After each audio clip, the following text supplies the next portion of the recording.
नमस्कार, आपण पाहत आहात पुणे लाईव्ह न्यूज. पाहुयात दिवसभरातील ठळक घडामोडी.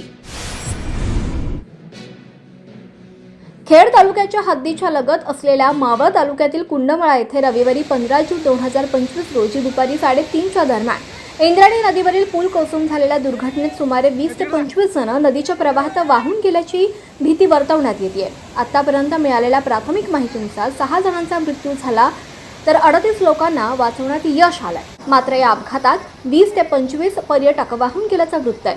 2 ते 3 दिवसांपासून हा पूल बंद करण्यात आला होता, मात्र पुलाजवळ कोणताही पोलीस उपस्थित नव्हता. यामुळे पर्यटकांना तिथं जाण्यास मिळालं. पूल बंद केल्यानंतर प्रशासनाकडून या ठिकाणी पोलीस व्यवस्था ठेवण्याची गरज होती, मात्र ती न केल्यानं ही दुर्घटना घडली असल्याचं सांगितलं जात आहे. पुलावर ओव्हरवेट होऊन ही घटना घडली असं म्हटलं जात आहे. पूल जीर्ण झाल्यामुळे तो बंद करण्यात आला होता, मात्र जेव्हा पूल कोसळण्याची दुर्घटना घडली तेव्हा लोक पुलावर उभे होते. पावसानंतर नदीतील पाण्याचा वेगवान प्रवाह पाहण्यासाठी लोक वर चढले होते. घटनेची माहिती मिळताच स्थानिक पोलीस, ग्रामस्थ, NDRF आणि आपत्ती निवारण कर्मचारी घटनास्थळी पोहोचले असून बचाव कार्य सुरू करण्यात आलंय. गेल्या 2 दिवसांपासून मावळ परिसरात मुसळधार पाऊस आहे. इंद्रायणीची पाण्याची पातळी वाढली आहे. त्यामुळे नदीत पडलेल्या पर्यटकांना वाचवण्यासाठी वेगवेगळ्या एजन्सी सर्वतोपरी प्रयत्न करतात. खेड तालुक्यातून काही आपदा मित्र प्रशासनाला मदतीसाठी घटनास्थळी पोहोचले आहेत. आपदा मित्र असलेले पुणे लाईव्हचे पत्रकार रत्नेश शेवकुरी आणि प्रफुल्ल टंगसाळे घटनास्थळी मदत कार्यात प्रत्यक्ष सहभागी झालेले आहेत. या ठिकाणची नेमकी स्थिती दर्शवणारे काही व्हिडिओ त्यांनी पुणे लाईव्हला पाठवलेत.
इकडनं ब्रिज क्रॉस करत होतो आणि जो इकडनं 2-3 गाड्या, तिकडनं 2-3 गाड्या आल्या. गाड्या एका जागी स्थिर झाल्या. टू व्हीलर होत्या आणि मग नंतरून एकदम 40-50 लोक जवळजवळ साधारण तिथं जमा झाली.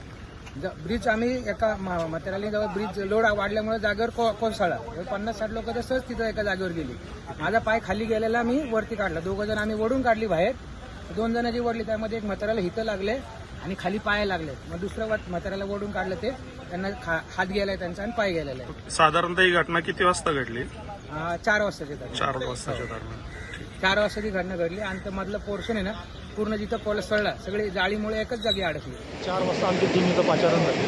त्यानंतर आपण जवळजवळ 6 लोक आतापर्यंत काढली, त्यात महिला पण होती आणि अजून तिथं 2 लोक अडकल्याची शक्यता आहे. आणि असंही होऊ शकतं काही लोक वाहूनही गेले असतील, कारण प्रत्येक दर्शी कोणीही नाही येतं बघणारं आणि कोणीही सांगणारं नाही. त्यामुळे अंदाजे 25 लोक आहेत अशी माहिती मिळालेली आहे. साधारणतः किती वाजता घटना घडली? घटना 3:30च्या आसपास घडलेली आहे. 4 वाजता आम्ही इथं पोचलो गायगडमध्ये आणि इथे खूप पब्लिक आहे. त्या पब्लिकमुळे अजून जास्त अडचणी निर्माण होत आहेत रेस्क्यू टीमला पुढे जाण्यासाठी. आणि अंतर जास्त असल्यामुळं ट्रेनची जी कॅपॅसिटी आहे तेवढ्या कॅपॅसिटीमध्ये होत नाही म्हणून मोठे ट्रेन आलेले आहे. कडूस येथील भैरवनाथ मंदिराच्या समोरून जाणाऱ्या कडूस कोहिंडे बुद्रुक रस्त्यावर दिवसेंदिवस अपघाताचे सत्र सुरूच आहे. रविवारी 15 जून रोजी सकाळी कॅनॉलच्या 2 टाक्याच्या दरम्यान असणाऱ्या धोकादायक वळणावर चालकाला अंदाज न आल्याने मोटर कार चालकाचे नियंत्रण सुटून मोटर थेट रस्त्याच्या लगतच्या नाल्यात कोसळली. शनिवारी याच रस्त्यावरील 100 मीटर अंतरावर असाच अपघात घडला होता. या रस्त्याच्या धोकादायक वळणावर संरक्षक कठडे किंवा स्पीड ब्रेक बसवण्याची मागणी करण्यात येत आहे. खेड तालुक्याच्या पश्चिम पट्ट्यात विशेषतः कुंडेश्वर डोंगर परिसरात अधूनमधून पडत असलेल्या पावसाने कडूस गावाला नंदनवन ठरलेला 2.62 दशलक्ष घनमीटर क्षमता असलेला पाझर तलाव प्रथमच दिनांक 14 जून रोजी रात्री 9:30 वाजण्याच्या सुमारास 100% भरला आहे. पाझर तलावाच्या पाणलोट क्षेत्रात मागील 24 तासात 38 मिलीमीटर इतकी पावसाची नोंद करण्यात आली आहे. तलावाच्या स्वयंचलित सांडव्यावरून कुमंडाला नदीपात्रात सुमारे 2000 क्युसेक वेगाने विसर्ग सुरू झालाय. यामुळे नदीकाठच्या गावांना सतर्कतेचा इशारा देण्यात आला आहे. दरवर्षी जुलै-ऑगस्ट महिन्यात भरणारा पाझर तलाव पहिल्यांदाच ऐन जून महिन्यात भरला असल्याचे स्थानिक पत्रकार तुषार मोडवे यांनी सांगितले. दरम्यान मागील वर्षी हाच पाझर तलाव दिनांक 25 जुलै 2024 रोजी पूर्ण क्षमतेने भरला होता. म्हणजेच मागील वर्षीच्या तुलनेने यंदा तब्बल 40 दिवस अगोदरच पाझर तलाव भरला असून शेतकरी बांधवांनी समाधान व्यक्त केले आहे.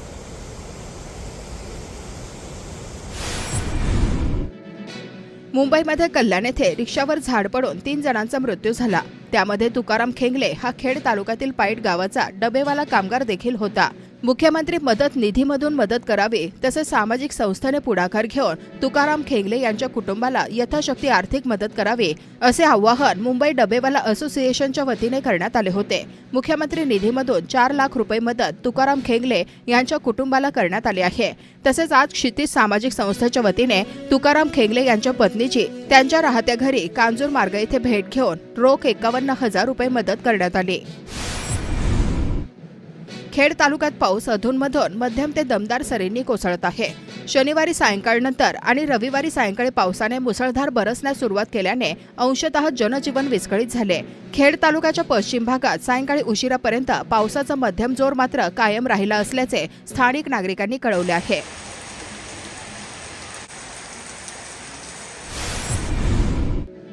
श्री संत श्रेष्ठ ज्ञानेश्वर महाराज 750व्या जन्मोत्सव निमित्ताने श्री ज्ञानेश्वरी पारायण व कीर्तन महोत्सव सोहळा आयोजित करण्यात आला आहे. संत श्रेष्ठ ज्ञानेश्वर महाराज पालखी प्रस्थान सोहळा दिनांक 29 जून रोजी आहे. त्यानिमित्ताने अलंकापुरी भाविकांनी फुलू लागली आहे. इंद्रायणी घाट भाविकांनी हळूहळू फुलू लागला आहे. वारकरी दिंड्यांची काही वाहने रविवारपासून शहरात येताना दिसून येत आहेत. तसेच काही भाविक एसटीने दाखल होत आहेत. सिद्धबेट, विश्रांतवड, माऊलींची भिंत आदी ठिकाणी भाविक भेटी देऊन या पवित्र स्थळाचे दर्शन घेत आहेत. श्री संत ज्ञानेश्वर महाराज पालखी सोहळ्यासाठी राज्यातून सुमारे 6 लाख वारकरी सहभागी होण्याची शक्यता असल्याने आळंदी पोलिसांच्या वतीने शहरामध्ये सर्व चौकात पोलीस मदत केंद्र केले जाणार आहे. गर्दीच्या ठिकाणी बेवारसपणे ठेवल्या जाणाऱ्या संशयास्पद वस्तूंवर तसेच चोरांवर नजर ठेवण्यासाठी सुमारे 200 सीसीटीव्ही कॅमेरे बसविले जाणार आहे. वारी काळात मंगळवार दिनांक 17 जून ते शुक्रवार दिनांक 20 जून पर्यंत स्थानिक नोकरदार आणि भाविक दिंडीकरांच्या वाहनाव्यतिरिक्त अन्य वाहनांना आळंदीत प्रवेश करण्यास मज्जाव केल्याची माहिती आळंदी पोलीस प्रशासनाने दिली. वारीसाठी यंदाच्या वर्षी 7 सहाय्यक पोलीस आयुक्त, 42 पोलीस निरीक्षक, 164 पोलीस उपनिरीक्षक, 1340 पोलीस अंमलदार, 600 होमगार्ड, एनडीआरएफची 1 तुकडी, बीडीडीएसच्या 2 तुकड्या बंदोबस्तासाठी नेमल्या आहेत. पालखी सोहळ्यासाठी आरोग्य विभाग पंचायत समिती खेड सज्ज झाले आहे. जून 2025 संतश्रेष्ठ श्री ज्ञानेश्वर महाराज आषाढी यात्रा सोहळा यासाठी आरोग्यविषयक सुविधांसाठी तयारी झालेली आहे. उपसंचालक आरोग्य सेवा डॉक्टर राधाकिशन पवार व जिल्हा आरोग्य अधिकारी डॉक्टर सचिन देसाई यांच्या मार्गदर्शनाखाली आरोग्य कर्मचारी कार्यरत आहेत. आळंदी शहराचे 13 भागांमध्ये विभागणी व भागनिहाय हॉटेल तपासणी, टँकर तपासणी, धर्मशाळा व सर्व पाणी स्रोत यांचे तपासणीसाठी 13 आरोग्य पथके तैनात करण्यात आली आहेत. मादी बिबट्या, 2 पिल्ले आणि तरसाचे दर्शन शनिवारी 14 जून रोजी दिवसभरात आळंदीकरांना झाले. अनेकांनी बिबट्याच्या उसाच्या शेतात जाताना पाहिल्यामुळे नागरिकांमध्ये घबराट निर्माण झाली. आळंदी सरवली रस्त्यावरील स्वामी समर्थ मंदिरामागे बिबट्याच्या मागावर वन विभागाचे कर्मचारी आणि स्थानिक नागरिकांनी रात्री उशिरा धाव घेतली. त्यांना त्या ठिकाणी बिबट्या आणि तरसाच्या पंजाचे ठसे आढळले असल्याचा दुजोरा वन विभागाच्या कर्मचाऱ्यांनी दिला. खेड तालुका माध्यमिक व उच्च माध्यमिक मुख्याध्यापक संघ आणि IIB करिअर इन्स्टिट्यूट यांच्या संयुक्त विद्यमाने तालुक्यातील गुणवंत विद्यार्थी गुणगौरव कार्यक्रमाचे आयोजन करण्यात आले होते।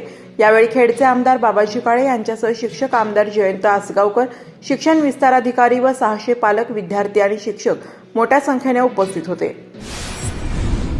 संकष्टी चतुर्थी निमित्ताने कडूस रस्त्यावर असलेल्या पेशवेकालीन ढुंडी विनायक गणपतीच्या दर्शनासाठी गणेश भक्तांनी रविवारी मोठी गर्दी केली होती। कडूस परिसरात चिकन व्यवसाय खराब झालेले मास स्टँडजवळ व गावाच्या अलीकडे असणाऱ्या पुलाजवळ टाकत आहे, त्यामुळे या भागात मोकाट कुत्र्यांचा वावर वाढला असून भर रस्त्यावर कुत्र्यांची दहशत पाहावयास मिळत आहे। या मोकाट कुत्र्याचा बंदोबस्त करण्याची मागणी स्थानिकांकडून करण्यात येत आहे। Pune Nashik semi high speed railway Sinnar, Sangamner, Narayangaon, Manchar, Rajgurunagar, Chakan मार्गेच करा अशी आग्रही मागणी राज्याचे अन्न, नागरी पुरवठा व ग्राहक संरक्षण मंत्री छगन भुजबळ यांनी केली आहे। त्यांनी नुकतीच मुंबई येथे महारेलचे व्यवस्थापकीय संचालक राजेश कुमार जयस्वाल यांची भेट घेऊन Pune Nashik high speed railway मार्गासंदर्भात चर्चा केली। यावेळी मंत्री छगन भुजबळ यांनी व्यवस्थापकीय संचालक राजेश कुमार जयस्वाल यांच्याशी झालेल्या चर्चेदरम्यान Pune Nashik semi high speed railway Sinnar, Sangamner, Narayangaon, Manchar, Rajgurunagar, Chakan मार्गेस व्हावी अशी आग्रही मागणी त्यांच्याकडे मांडली। यावेळी त्यांनी या संदर्भात मुख्यमंत्री देवेंद्र फडणवीस यांची भेट घेऊन लवकरच केंद्र सरकारला याबाबतचा प्रस्ताव पाठवला जाईल असे आश्वासन व्यवस्थापकीय संचालक राजेश कुमार जयस्वाल यांनी दिले। मंत्री छगन भुजबळ यांनी Pune Nashik semi high speed railway उपरोक्त ठरलेल्या मार्गेस व्हावी या संदर्भात राज्याचे मुख्यमंत्री देवेंद्र फडणवीस यांच्याकडे पत्राद्वारे मागणी केलेली आहे। या मार्गात येणाऱ्या नारायणगावमधील जायंट मीटरवेव्ह रेडिओ टेलिस्कोप म्हणजेच GMRT वेधशाळेच्या अडचणी संदर्भात त्यांनी भूमिगत बोगदा किंवा GMRTला बाधा न येता वळसा घालून असे 2 पर्याय देखील सुचवले आहेत। तसेच हा रेल्वे मार्ग संगमनेर मार्गे होणे असे सर्वदृष्ट्या योग्य व फायदेशीर आहे हे देखील सविस्तर पत्रातून पटवून दिलेले आहे।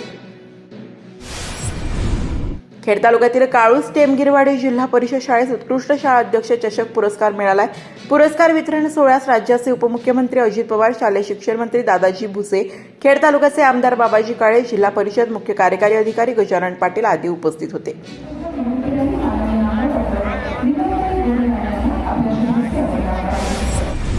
दोंदे सोसायटीच्या व्हाईस चेअरमनपदी शंकरराव उढाणे यांची बिनविरोध निवड करण्यात आली आहे। आमदार बाबाजी काळे यांच्या हस्ते त्यांचा सन्मान करण्यात आला।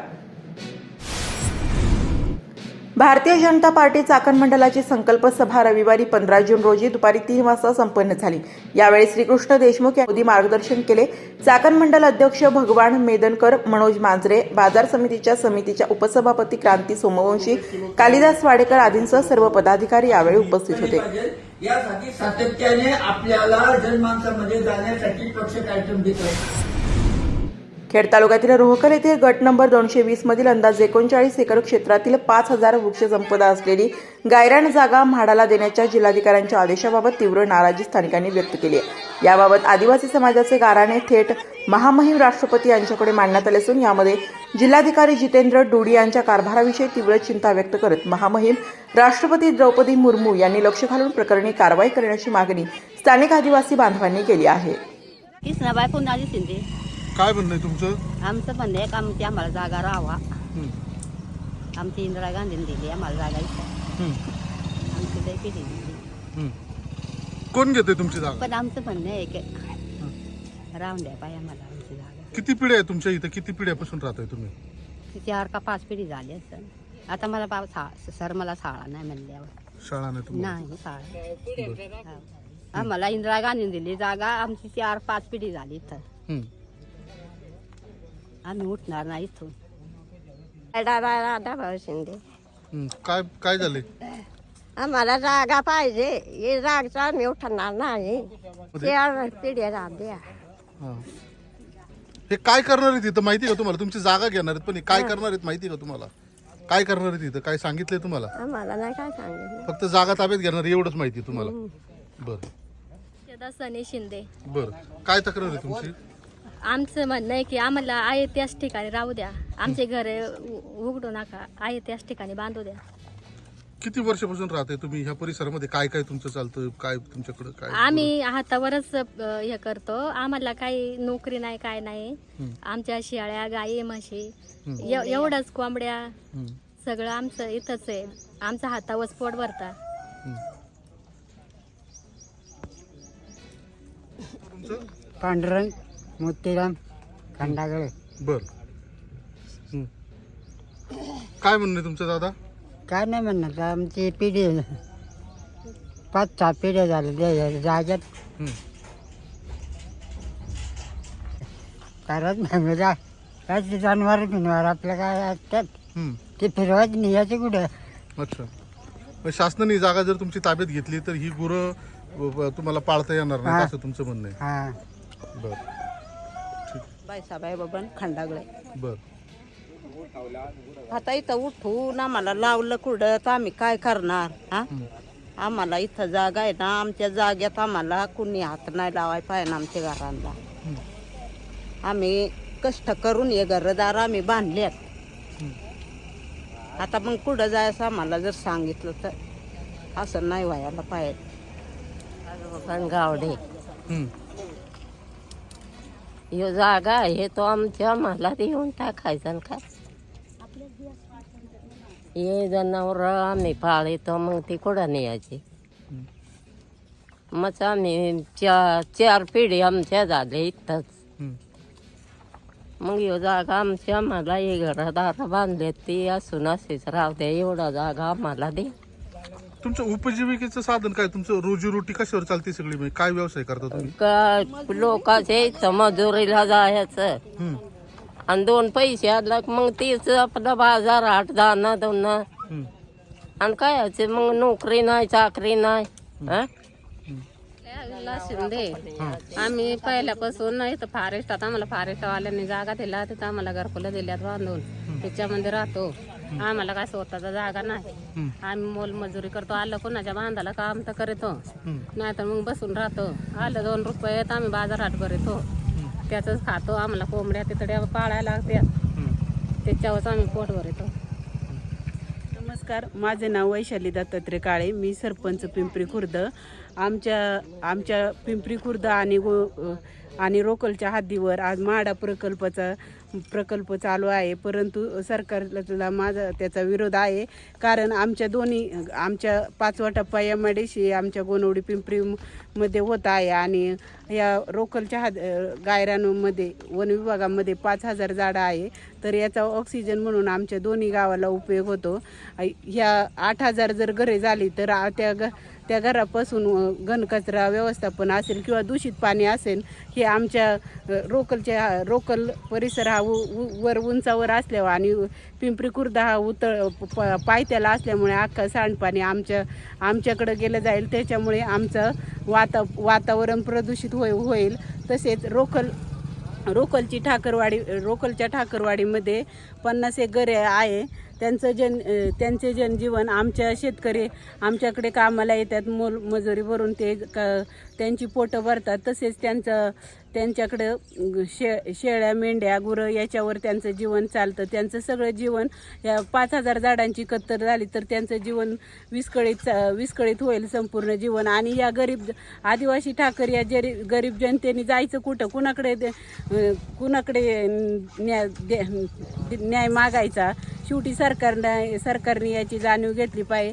आणि अतिक्रमण म्हणाल तर रोकलच्या हद्दीमध्ये जी स्मशानभूमी आहे त्यावर तर सरकारनेच निधी टाकलेला आहे. मग बरोबर काय चुकीचं काय सरकारनेच ओळखलं पाहिजे. आणि या 5000 झाडांची कत्तल होऊ झाली नाही पाहिजे आणि रोकल ठाकर वस्तीला न्याय मिळाला पाहिजे. या गरीब जनतेने जर ही घरं काढली तर यांच्या 5-6 पिढ्या येथे झालेल्या आहे. यांचे जीवन पूर्ण विस्कळीत होईल. आणि म्हाडाला माझा पूर्ण आमच्या रोकल आणि पिंपरी खुर्द दोन्ही गावांचा पूर्ण विरोध आहे आणि निषेध आहे. नमस्कार, मी ॲडव्होकेट निलेश कड, प्रवक्ता जिल्हा काँग्रेस पुणे. आज आम्ही रोकल येथील आदिवासी बांधवांनी आम्हाला सांगितलं की आमची राहती जागा जी गट नंबर 220 हा म्हाडासाठी संपूर्णपणे घेण्यात आलेला आहे. म्हाडाने तशी मागणी केली. म्हाडाचे अध्यक्ष जे माजी खासदार शिवाजी आढळराव आहेत, त्यांनी ही जागा संपूर्ण घ्यावी अशी मागणी केलेली होती. तर याबाबत चौकशी केली असता या गावात PMRDने जे आरक्षण टाकलं होतं ते आरक्षण उठवण्यासाठी माजी खासदारांकडे ही लोकं गेली होती. तर ह्या लोकांना वाटलं की आपलं आरक्षण उठवतील आणि या जागेतील 5000 जी झाडं आहेत आणि जी घरं आहे आणि बाकीचे जे सार्वजनिक प्रयोजन आहे त्यासाठी ही जागा वापरण्यात येईल. MIDC मध्ये हे गाव बाधित आहे आणि माजी खासदारांनी जेव्हा बघितलं अरे हे तर आरक्षण आहे, मग त्यांनी डायरेक्ट ही 40 एकर जागा म्हाडासाठी घेण्याचं प्रयोजन केलं असं एकंदर कागदपत्र पाहता दिसून येत आहे. तर ह्या लोकांना आता कलेक्टरांनी जे कलेक्टर आहेत आदरणीय ते संविधानाप्रमाणे काम करत नाही असं एकंदर ती ऑर्डर वाचता आणि पाहता लक्षात आलं. कलेक्टरांनी जी त्यांना वस्त्र घालण्यात आलेली आहे, जे त्यांना पद दिले ते संविधानाने दिले आणि संविधानाच्या बाहेर जाऊन जर ते करत असतील तर कुठंतरी सांगावं लागेल की राजा. तर हे आमचं म्हणणं असं आहे की ह्या लोकांकडे बघा. आता इथं जेव्हा आपण आलो तेव्हा त्या महिलांनी सांगितलं, ज्या ज्येष्ठ महिला आहेत त्यांनी सांगितलं की इंदिरा गांधींनी आम्हाला जमीन दिल्या. मी हेही सांगतो की काँग्रेस सरकारच्या काळामध्ये अनुसूचित जाती जमाती आणि जे बेघर भूमिहीन लोक होती त्यांना मोठ्या प्रमाणावर इंदिरा गांधींनी जमिनी दिल्या. त्यापैकीच ही लोक आहेत. आणि सुप्रीम कोर्टाचे जे काय गायरानांबाबत आदेश झाले 2011ला त्यामध्ये हे पूर्वीचे असल्यामुळे हे कायम झालेत. आता कलेक्टरांची जेव्हा ऑर्डर आम्ही वाचली त्यामध्ये बघितलं ते ग्रामसभेचा ठरावाचा काही एक संबंध नाही आणि प्लस ह्या जमिनीमध्ये गावचं स्मशानभूमी आहे त्याला अतिक्रमण म्हणले. मग गावची जर स्मशानभूमी अतिक्रमणात आहे तर मग तुम्ही शासकीय निधी दिला कसा? आता ह्या लोकांचे म्हणले घरं पण अतिक्रमण आहे. म्हणजे माझं म्हणणं काय, मी कलेक्टर किंवा आता जे काही मुख्य अधिकारी जिल्हा परिषदचे त्यांनी ग्रामपंचायतचा ठराव न घेता डायरेक्ट हे केले. ते आता प्रमोटी IAS असल्यामुळे त्यांच्याकडून आपण समजा चूकभूल समजू शकतो की ते असं करू शकतात. परंतु ग्रामसभेचा ठराव नाही तरी अशा प्रकारे जर संविधानाच्या बाहेर जाऊन हे काम करत असतील. म्हैसूरचं जे IAS ट्रेनिंग सेंटर आहे त्यांनाही मी मागे एक अशाच प्रकारे इश्यू झाला होता चाकणच्या गायरान जमिनीचा राक्षवाडीच्या. तेव्हा म्हणलं बाबा हे असं फॉलो करत नाही. तर त्या मला संस्थेने सांगितलं की आम्ही IAS लोकांना कॉन्स्टिट्यूशनचं आणि त्या आधारे जे कायदे चालतात त्याबाबतचं आम्ही ट्रेनिंग देतो. हे लेखी माझ्याकडे आले कार्मिक मंत्रालयाचं. मग मला आता पुन्हा एकदा डाऊट निर्माण झाला आहे की अशा प्रकारे सर्वोच्च न्यायालयाचं कलेक्टरांनी सगळं लिहिलं आहे. त्याच्यामध्ये म्हणले ग्रामसभेचा ठराव आवश्यक आहे, परत पब्लिक युटिलिटी, पब्लिक पर्पज. मग हे नक्की म्हाडा काय आहे? म्हाडा म्हणजे धंदा आहे हा. 70 आणि 30% ह्याचं सगळं त्यांचा जो नफा आहे तो हे वाटून घेणार आहे. थोडक्यात मी तुम्हाला सांगतो की 4 लाखात हा एक फ्लॅट तयार होणार आणि तो 12 लाखाला आहे. आज माळून गेला बघा 4000 स्क्वेअर फूटनी विकतात ते फ्लॅट. म्हणजे 12 लाख 1 गुंठ्यामध्ये 3 फ्लॅट जरी धरले तरी एका गुंठ्याला जवळजवळ 24 लाख रुपये होतात. म्हणजे असं 600-700 कोटी रुपये म्हाडा इथं कमावणार आहे. आणि ह्या गावातले 21 अनुसूचित जमातीचे लाभार्थींनी ह्याच जागेमध्ये प्रधानमंत्री आवास योजनेसाठी घरं मागितली. म्हणजे या गावाचे जे जुने लोक आहे पूर्वपारे त्यांचे प्रस्ताव कलेक्टरनी मंजूर नाही केला, अजूनही नाही केला. वन विभागाचे अधिकारी म्हणले की आम्हाला माहीत नाही. अरे हे तुमचं सामाजिक वनीकरणाने इथं झाडं लावली, ताबा पावती दिली, जवळजवळ इथं त्यांनी काही शासनाचा निधी खर्च केला. मग अशा प्रकारे फॉरेस्टची जमीन आहे त्या जमिनीवर ही लोक राहतात. काही क्षेत्रामध्ये स्मशानभूमी आहे. ह्या गोष्टी तुम्हाला दिसत नाही. नुसते पंचनामे करायचे, कागद उडवायची आणि शासन निर्णय आणि सगळे नियम लिहायचे. पण त्या नियमांचं आपण इंटरप्रिटेशन कसं करतोय, ते इम्प्लिमेंट करता येणार आहे का? आता मला सांगा, फॉरेस्टनी जिथं काम केलं आहे तिथं कलेक्टरचा काय अधिकार पोचतोय? आणि अशा प्रकारे जर कलेक्टर मनमानी करत असतील आणि ह्या गोरगरीब लोकांवर जर अन्याय करत असतील तर काँग्रेस पक्ष या लोकांबरोबर आहे. कालच माझं या भागाचे खासदार डॉक्टर अमोल कोल्हे साहेबांशी बोलणं झालं. त्यांनी देखील या लोकांना पाठिंबा दिला आहे आणि ते म्हणले की म्हाडाचा जो व्यापार चालू आहे तो अजिबात खपून घेतला जाणार नाही. या गावामध्ये 5वा टप्पा आहे. माझी विनंती आहे माझी खासदारांना, तुम्हाला म्हाडाचा फायदा करायचा आहे. तालुक्याचा तुम्ही केला नाही आमच्या कधी. इथं शासकीय जर अभियांत्रिकी कॉलेज आणलं असतं ना, आम्ही म्हणलं असतं चला त्याला द्या 10 एकर 20 एकर. परंतु तुम्ही हे जे म्हाडा करताय ना सगळं, तर आमची विनंती ही आहे की तुमची वट पण आहे, तुमचं सरकार आहे, तुम्ही आता MIDC मध्ये 20 हेक्टर जमीन घ्या. 5 जी गावं बाधित आहे ना प्रत्येक गावात 5-5 हेक्टर घ्या आणि 12,000 फ्लॅट बांधा MIDCच्या जागेवर. तिथं पैसे देऊन बांधा आणि तुमचे जे काय त्याच्यात प्रॉफिट होणार आहे तुम्हाला 700-800 कोटी. मग त्यामध्ये जागेची किंमत फक्त 35 ते 40 कोटी रुपये एवढी लागणार आहे. मग तुम्ही आणि MIDC नफा वाटून घ्या, काय करायचं ते करा.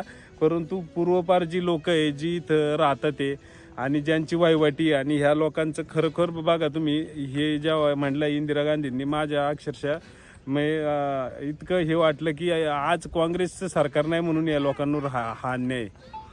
म्हणजे हे कोणासाठी काम करतात? प्रधानमंत्री म्हणतात की अनुसूचित जमातीचं साठी मी योजना काढल्या, हे केल्या. घोडेगावच्या विकास प्रकल्प अधिकाऱ्यांना विचारलं, ते म्हणले ही आमच्याकडे रजिस्टर आहे वाडी. मग हे कलेक्टर करतात काय? आणि जुन्नरच्या DFOंनी सातपुते म्हणून आहे, त्यांच्याशी बोलणं झालं. ते म्हणले माझा आधार घेऊन कलेक्टरने ती जमीन ट्रान्सफर केलेली आहे, ती सामाजिक वनीकरणची, हे मी त्यांना सांगणार आहे आता. मग आमची विनंती आहे जिल्हाधिकारी आणि ते कोण गजानन पाटील IAS आहे जिल्हा परिषदचे, त्यांनी इथं या लोकांकडे एकदा बघा. अख्खं जमीन 40 एकर फिरून बघा. तुम्हाला जर इथं झाडं दिसली, स्मशानभूम्या दिसल्या, ही लोकं दिसली, वस्तुस्थिती दिसली, तर थोडीशी तरी काहीतरी आपण जनतेचे सेवक आहे म्हणून ती ऑर्डर कॅन्सल करा आणि माडावाल्यांना जिकडं धंदा करायचा त्यांनी तिकडं करावा. इथं आमच्या गायरानं वनीकरण आणि ठाकर समाजाच्या जमिनी लाटायचा प्रयत्न करू नये. तिकडं आंबेगावमध्ये काय जमिनी घ्यायच्या त्या घ्या आणि तिकडं काय विकास करायचा तो करा. इथं करू नका. खराबवाडीला पण यांनी असंच 10 एकर जमीन घेतलेली आहे. तिथं खराबवाडीवाली लोक म्हणले की आमच्याकडं नीट चालायला रस्ते नाही आणि खराबवाडीमध्ये पण 10 एकर माडाने घेतली. काय करायचं का यांना? घ्या ना PMRDAच्या आरक्षणामध्ये ज्या जमिनीत ना परवडणारी घरं, बाकी घरं, त्या आरक्षणाची जमीन संपादन करून घ्या तुम्ही. म्हणजे अशा प्रकारे तुम्ही जमिनी नुसत्या लाटू नका, गायरान जमिनी मोकळ्या म्हणून. आणि ह्या रोखलगाववाल्यांचा म्हणजे विश्वासघात केलाय आढळराव पाटलांनी. हे त्यांच्याकडे कोणत्या कामासाठी आले, त्यांनी कोणतं काम लावून दिलंय? माझी विनंती याच्यावर आहे ना शासनाने विचार करावा आणि न्याय द्यावा. ही जागा कदापि देणार नाही, त्याला आमचा विरोध राहणार आहे. काँग्रेस पक्षाचा आमदार साहेबांना पण आम्ही सांगणार आहे, तुम्ही याबाबत आवाज उठवा. धन्यवाद. आपण पाहत होतात पुणे लाईव्ह न्यूज. भेटूयात उद्याच्या बातमीपत्रात.